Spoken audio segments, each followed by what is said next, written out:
Hi guys, இன்னைக்கு நம்ம பார்க்க போகிற ஸ்டோரி லண்டனில் நடந்த ஒரு பயங்கரமான ஒரு மிஸ்ட்ரி கேஸ். இந்த சம்பவம் 1977 நடந்தது.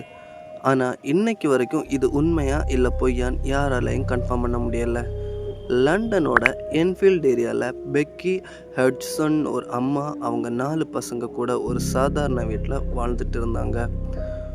ஒரு நாள் ராத்திரி 2 பொண்ணுங்க உடனே அம்மா கிட்ட வந்து, அம்மா எங்கள் ரூமில் பெட் தானாகவே ஆடுது, கபோர்ட் மூவ் ஆகுதுன்னு பயத்தோடு சொன்னாங்க.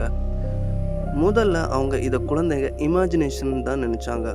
ஆனால் கொஞ்ச நேரத்து அப்புறம் அம்மாவே ஒரு சேர் யாரும் தொடாமல் மூவ் ஆகுறதா பார்த்ததா சொல்லியிருக்காங்க.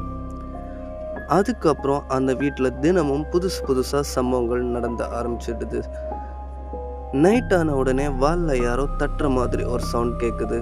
டோர் தானாகவே ஓப்பன் ஆகுது, க்ளோஸ் ஆகுது. வீட்டில் இருந்த பொருட்கள் கீழே விழுது. எல்லாரும் ரொம்ப பயந்து போயிட்டாங்க. கடைசியில் போலீஸ் கால் பண்ணுறாங்க. போலீஸ் வந்து செக் பண்ணும்போது ஒரு உமன் போலீஸ் ஆஃபீஸரும் சேர் மூவ் ஆன மாதிரி பார்த்தேன்னு சொல்கிறாங்க. இந்த நியூஸ் சீக்கிரமாக மீடியாவில் வைரல் ஆயிடுச்சு.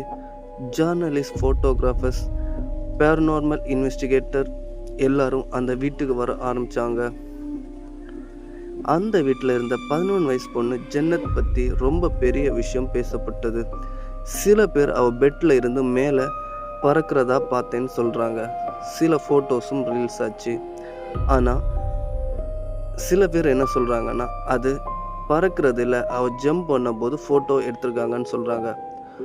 அதுவும் இல்லாமல் ஜன்னத்தோட வாய்ஸ் ஒரு வயசான ஆணோட வாய்ஸ் மாதிரி மாறிடுச்சு சில விட்னஸும் சொல்கிறாங்க.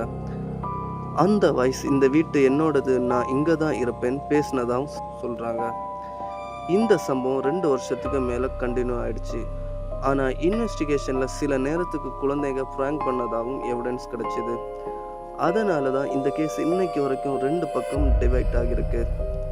ஒரு சைடு இது உண்மையாக பேரநார்மல் ஆக்டிவிட்டின்னு நம்புகிறாங்க, இன்னொரு சைடு இது குழந்தைங்க ஃப்ராங்க் பண்ணதா சொல்கிறாங்க.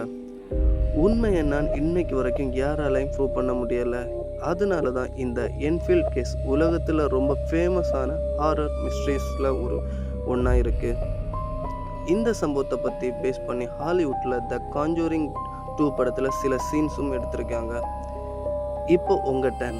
உங்களுக்கு என்ன தோணுது? இது உண்மையான பேரநார்மல் இன்சிடெண்ட்டா இல்லை ஒரு பெரிய ஃப்ராங்கா? கமெண்டில் உங்கள் ஒப்பீனியனை சொல்லுங்கள். இந்த மாதிரி ரீல் ஹாரர் ஸ்டோரிஸ் வேணும்னா நம்ம சேனலை சப்ஸ்கிரைப் பண்ணுங்கள். நெக்ஸ்ட் வீடியோஸில் சந்திப்போம்.